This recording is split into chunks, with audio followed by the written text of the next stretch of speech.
ലാവോസോ, അവിടെ എന്താണ് കാണാനുള്ളത്? അങ്ങനെ ചോദിക്കുന്നവർക്ക് വേണ്ടി ഉള്ളതാണ് ഈ വീഡിയോ. ആദ്യം തന്നെ ലാവോസിൽ ചെന്നിട്ട് നിങ്ങൾ ചെയ്യേണ്ടത് ഒരു 2 വീലർ അങ്ങ് റെൻറ്റിനെടുക്കുക. ലാവോസിലെ വഴികളും പാലങ്ങളും ഒക്കെ ഇതുപോലെയുള്ളതാണ്.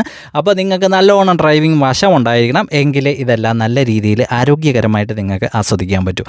അങ്ങനെ 2 വീലർ എടുത്ത് നമ്മൾ പോകുന്നത് ബ്ലൂ ലഗൂൺ കാണാനാണ്. ലാവോസിൽ 6 ബ്ലൂ ലഗൂൺസ് ഉണ്ട്. ഏറ്റവും പ്രശസ്തമായിട്ടുള്ള 2 ബ്ലൂ ലഗൂണിൽ ഒന്നിലാണ് നമ്മളിപ്പോൾ നിൽക്കുന്നത്. ബ്ലൂ ലഗൂൺ എന്നാണ് ഇതിൻ്റെ പേരെങ്കിലും ഇതിൻ്റെ വെള്ളത്തിൻ്റെ നിറം പച്ചയായിട്ടാണ് എനിക്ക് തോന്നിയത്. നിങ്ങൾക്ക് നീന്തൽ വശമുണ്ടെങ്കിൽ ഇതുപോലെ കൊച്ചു പിള്ളേരെ പോലെ നിങ്ങൾക്ക് വെള്ളത്തിൽ മുങ്ങി കുളിച്ച് തിമിർക്കാം. ബ്ലൂ ലഗൂൺ 3 ആണ് നമ്മളിപ്പോൾ നിൽക്കുന്നത്. അതിനുശേഷം നമ്മൾ 2 വീലർ എടുത്ത് ഗ്രാമീണ ഭംഗിയൊക്കെ നല്ലോണം ആസ്വദിച്ച് നല്ല അടിപൊളി സ്ഥലങ്ങളാണ് കേട്ടോ ലാവോസിൽ മൊത്തത്തിൽ. അങ്ങനെ ആ സ്ഥലങ്ങളെല്ലാം കണ്ട് നമ്മൾ പോകുന്നത് ബ്ലൂ ലഗൂൺ 1ലേക്കാണ്. ഏറ്റവും ടൂറിസ്റ്റിക് ആയിട്ടുള്ള ഒരു സ്ഥലമാണ്. ഒരുപാട് ടൂറിസ്റ്റുകളും ഒരുപാട് ഷോപ്പുകളും ഒരുപാട് ഫുഡ് വെറൈറ്റീസും ഒക്കെ ഉള്ള ഒരു സ്ഥലമാണിത്. അത് കണ്ടിട്ട് നിങ്ങൾക്ക് ഹൈക്കിംഗ് ഇഷ്ടമാണെങ്കിൽ നിങ്ങൾക്ക് ലാവോസിൽ ഏറ്റവും പൊക്കമുള്ള ഒരു വ്യൂ പോയിൻ്റ് ആയിട്ടുള്ള നാംസേ വ്യൂ പോയിൻ്റ് കാണാൻ പോകാം. അതിൻ്റെ മുകളിൽ ചെന്ന് കഴിഞ്ഞാൽ നിങ്ങളെ കാത്തിരിക്കുന്നത് ഇത്രയും ഭംഗിയുള്ള ഒരു സീനറിയാണ്, അല്ലെങ്കിൽ ഒരു നാച്ചുറൽ വണ്ടർ എന്നൊക്കെ നമുക്ക് പറയാൻ പറ്റുന്ന ഒരു കാഴ്ചയാണ്. ഇതിൻ്റെ മുകളിൽ ആരോ കൊണ്ടുവച്ച ഒരു മോട്ടോർ സൈക്കിളും ഉണ്ട് കേട്ടോ. ഞാൻ അതിൻ്റെ പുറത്ത് കയറിയിരുന്ന് കുറേ ഫോട്ടോസൊക്കെ എടുത്തു.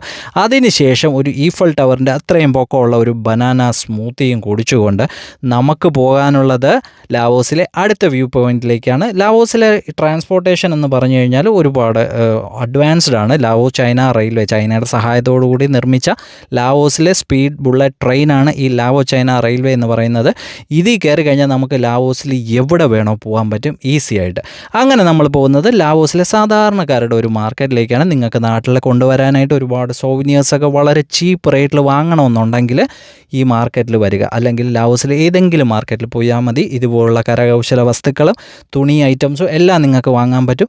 നിങ്ങളൊരു ഭക്ഷണപ്രേമിയാണെങ്കിൽ നിങ്ങളെയും ലാവോസ് നിരാശപ്പെടുത്തില്ല. ഇതുപോലെ തുറന്ന ഏരിയയിലാണെങ്കിലും വളരെ വൃത്തിയുള്ള ഒരുപാട് വെറൈറ്റി ഐറ്റംസും സോസേജ് പോലുള്ള സംഭവങ്ങളും ചട്നീസ് മസാല അതുപോലുള്ള സംഭവങ്ങളും എല്ലാം നിറഞ്ഞ സംഭവമാണ്. നിങ്ങൾ കുറച്ചുകൂടെ ഭീകരനായിട്ടുള്ള ഒരു ഭക്ഷണപ്രേമിയാണെങ്കിൽ നിങ്ങൾക്ക് തവളയെ കഴിക്കാം, നിങ്ങൾക്ക് ഞണ്ടിനെ കഴിക്കാം, നിങ്ങൾക്ക് സ്നെയിലിനെ കഴിക്കാം, നിങ്ങൾക്ക് പുഴുക്കളെ കഴിക്കാം.